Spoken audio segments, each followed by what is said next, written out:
Kuroda Kanbei's failure to seize power stemmed from Toyotomi Hideyoshi's profound suspicion.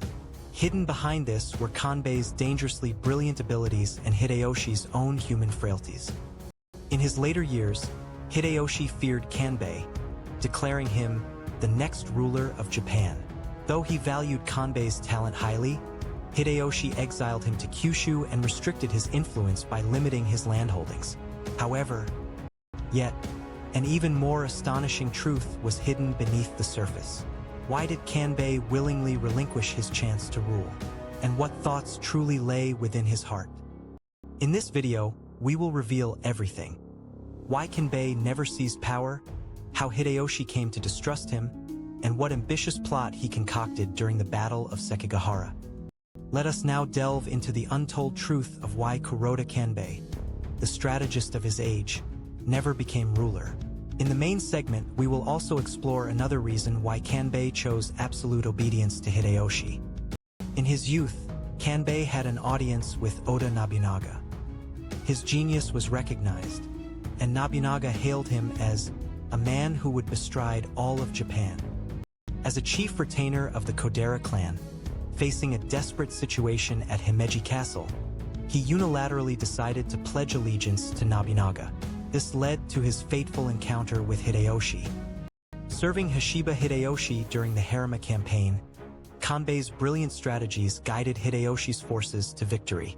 His skill as a military advisor quickly began to shine. From the siege of Miki Castle starvation tactics to the legendary Chugoku Ogeshi retreat, Kanbei's genius strategies supported Hideyoshi's rapid advances. Hideyoshi was repeatedly astonished by Kanbei's proposals, even remarking, "Without you, I could never have become ruler of Japan." So, why did Hideyoshi grow wary of Kanbei? A tragic incident in his life occurred when he was captured while attempting to persuade Araki Murashige, spending an entire year imprisoned. Hideyoshi rescued Kanbei, who had endured his time in prison. However, this desperate experience brought about a profound change within him. Upon hearing of Nobunaga's assassination in the Honnoji incident, Hideyoshi was utterly distraught. Amidst the chaos of the nation's shifting power, Kanbei's true worth was put to the test. Kanbei immediately advised that it was a golden opportunity to seize power. He proposed the Chugoku Ogeshi, guiding Hideyoshi toward unifying Japan.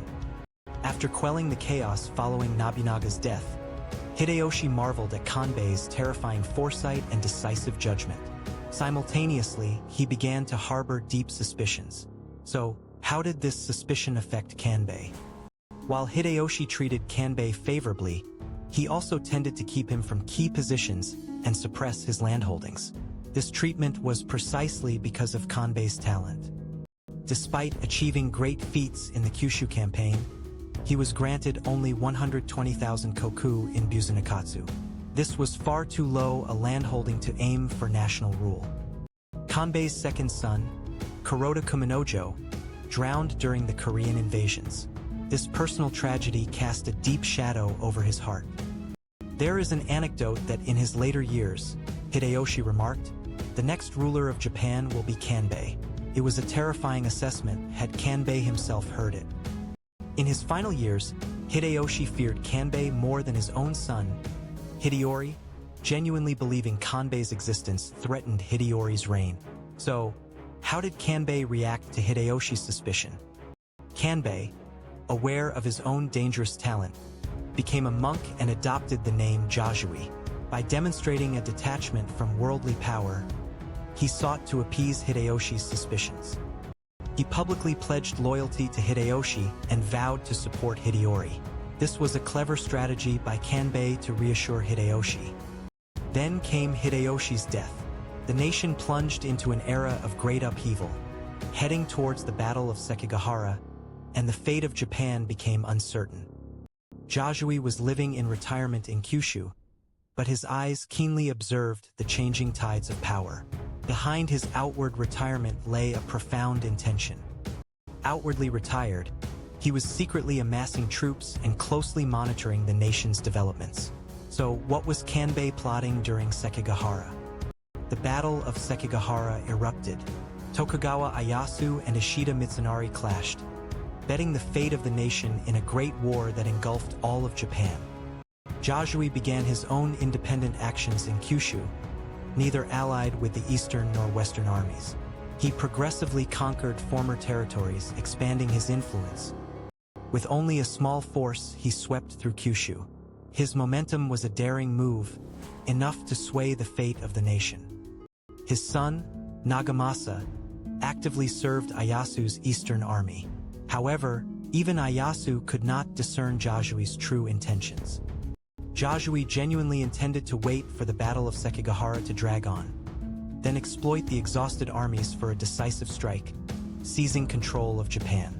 So, why did this ambition never materialize?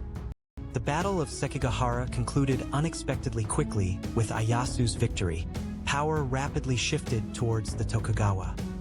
Yasui, on the verge of unifying Kyushu, heard of Ieyasu's victory and had no choice but to abandon his pursuit of national rule. Ieyasu was aware of Yasui's movements in Kyushu and was terrified by their audacity. He profoundly distrusted Kanbei's talent. Ieyasu urged Yasui to surrender through Nagamasa. Yasui abandoned his ambition to rule and submitted to Ieyasu. Ieyasu chose to limit the Kuroda family's landholdings to only one province in Kyushu, precisely because he feared Yasui's dangerous talent. So what became of Kanbei's life, having never ruled? Kanbei understood that his own talent was too dangerous. This was one of the major reasons he never became ruler of Japan. Realizing that Japan belonged to the Tokugawa, he pledged loyalty to Ieyasu, ensuring the survival and security of the Kuroda clan. It was a consideration for his descendants. If Sekigahara had prolonged, there was a significant possibility that Japan would have become Kanbei's. Truly a historical what-if. However, Kanbei's true objective was not to unify Japan, but to ensure the Kuroda clan's legacy for his descendants. He prioritized protecting his lineage. Kanbei chose his profound gratitude to Hideyoshi and his love for his son, Nagamasa, over his ambition to rule. Perhaps that was the true reason he abandoned his pursuit of power. So, what can we learn from his life? Even after retirement, Kanbei remained active in various capacities, assisting Nagamasa and offering advice on matters like the suppression of Christians. His strategic genius never waned. In his later years, he dedicated himself to the development of his domain, including the construction of Fukuoka Castle. He contributed to governance, anticipating an era of peace. In 1604, he closed his tumultuous life at the age of 59.